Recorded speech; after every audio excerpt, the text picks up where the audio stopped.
Rebate കുടിശ്ശികയും hand ടെക്സ്റ്റിൽ നിന്ന് ലഭിക്കാനുള്ള തുകയും സർക്കാർ അനുവദിച്ചില്ലെങ്കിൽ കൈത്തറി നെയ്ത്ത് അവസാനിപ്പിക്കാൻ ഒരുങ്ങുകയാണ് തിരുവില്ലാമലയിലെ കൈത്തറി നെയ്ത്തുകാർ.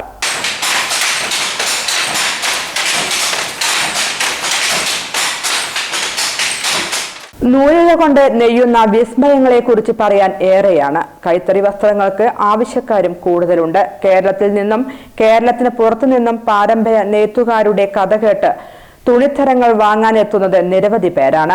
അവർക്കെല്ലാം ഈടുറ്റ ഉൽപ്പന്നങ്ങൾ ലഭിക്കും. എന്നാൽ ഈ തുണിത്തരങ്ങളെല്ലാം തറി ഉപയോഗിച്ചുകൊണ്ട് പാരമ്പര്യ രീതിയിൽ ഇഴനെയ്തെടുക്കുന്ന ഒരു കൂട്ടം നെയ്ത്തുകാരാണ് ഇവർ നെയ്തെടുക്കുന്ന തുണിത്തരങ്ങൾക്ക് 700 രൂപ മുതൽ 2000 രൂപ വരെയാണ് വില. എന്നാൽ ഇവർക്ക് ലഭിക്കുന്ന കൂലി ഒരു ദിവസം 250 രൂപയും. തിരുവില്ലാമല എരവത്തൊടി കൈത്തറി നെയ്ത്ത് സഹകരണ സംഘത്തിലെ നെയ്ത്തുകാരാണ് ഇവർ. തുണികൾ നെയ്യുന്നതിനാവശ്യമായ പാവ്, നൂൽ സേലത്തു നിന്നും, കസവ് സൂറത്തിൽ നിന്നുമാണ് എത്തിക്കുന്നത്.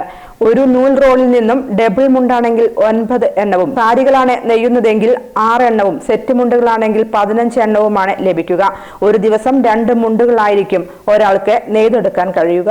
ഒരു സാരി നെയ്യാൻ 1.5 ദിവസം എടുക്കും. കഴിഞ്ഞ വർഷം വരെ കച്ചവടം ഉണ്ടായിരുന്നതായും ഇക്കുറി കച്ചവടം കുറവാണെന്നും നെയ്ത്ത് തൊഴിലാളി അണ്ണാമലൈ പറയുന്നു. നമ്മൾ നെയ്ത് ഇവിടെ വയ്ക്കുന്നുണ്ട്, കച്ചവടം ഇല്ല, ഒക്കെ സൊസൈറ്റിയിൽ സ്റ്റോക്കാണ്. ഇതുവരെ ഉണ്ടായിരുന്നു, കഴിഞ്ഞ കൊല്ലം അതിൻ്റെ അപ്പുറത്തെ കൊല്ലമൊക്കെ ഉണ്ടായിരുന്നു. ഇക്കൊല്ലം വളരെ മോശമാണ് കച്ചവടം. എല്ലാവർക്കും ഈ പൗർലൂം തുണി വില കമ്മിയായ തുണി മതി. അതുകൊണ്ട് നിങ്ങളുടെ മുമ്പ് ആർക്കും വരുന്നില്ല വാങ്ങിക്കാൻ. ഓണ സീസണ് ഈ സമയത്തൊക്കെ നല്ല തിരക്ക് വരേണ്ടതാണ്. ഇതുവരെയും കണ്ടിട്ടില്ല.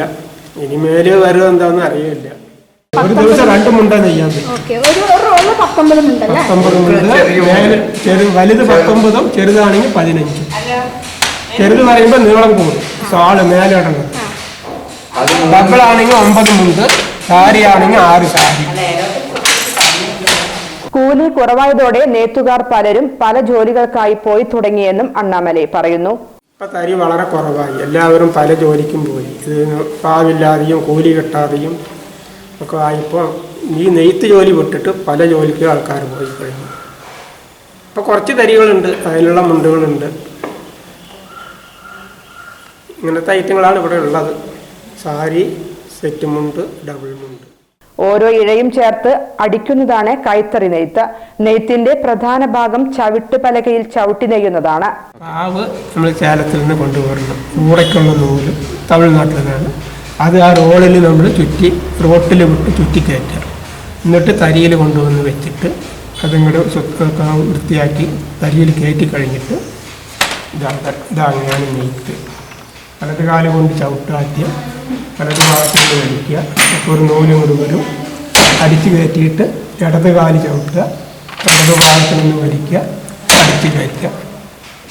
വലത് കാല് ചവിട്ടി വലത് ഭാഗത്ത് നിന്ന് വലിച്ച് അടിച്ച് കയറ്റുക. ഇടത് കാലിൽ ഇങ്ങനെ ഇതിൽ നിന്ന് നൂലിങ്ങനെ വരുമ്പോൾ ഇങ്ങനെ ഓരോരോ ഇളയോ അടിച്ച് കയറ്റണം. അടിച്ച് കയറ്റിയിട്ടാണ് ഇത് മുണ്ടാവുന്നത്. കൈത്തറി നെയ്ത്ത് ഇനിയും നിലനിൽക്കണമെങ്കിൽ സർക്കാർ വിചാരിക്കണമെന്നും റിബേറ്റ് കുടിശ്ശികയും ഹാൻഡ് ടെക്സ്റ്റിൽ നിന്നുള്ള തുകയും ലഭിക്കുകയാണെങ്കിൽ നെയ്ത്ത് നിലനിർത്താൻ സാധിക്കും എന്നാണ് പറയുന്നത്. 48 വർഷമായി സംഘത്തിന് കീഴിൽ നെയ്ത്ത് നടത്തുന്നുണ്ട് അണ്ണാമല എന്നും പറയുന്നു. ഈ സംഘം നല്ല രീതിക്ക് പ്രവർത്തിച്ചു പോകണമെങ്കിൽ, കൈത്തറി നെയ്ത്തും നിലനിൽക്കണമെങ്കിൽ ഗവൺമെൻറ്റിൽ കിട്ടാനുള്ള റിബേറ്റ് കുടിശ്ശിക ഞങ്ങൾക്ക് ഗവൺമെൻറ് അനുവദി തരാണെങ്കിൽ നെയ്ത്ത് ഇനിയും നിലനിൽക്കും. അതുപോലെ ഹാൻഡ് ടെക്സിൽ നിന്നും ഒരുപാട് പൈസ കിട്ടാറുണ്ട്. തുണി കൊണ്ടുപോയത് അവരും തരുന്നില്ല. ഗവൺമെൻറ് റിബേറ്റും ഹാൻഡ് ടെക്സിലത്തെ ബാക്കിയുള്ള പൈസയും ഞങ്ങൾക്ക് കിട്ടുകയാണെങ്കിൽ ഈ തൊഴിൽ ഇങ്ങനെ നിലനിന്ന് പോകും. അല്ലെങ്കിൽ ഇതൊന്നും ഇല്ലാതാവും.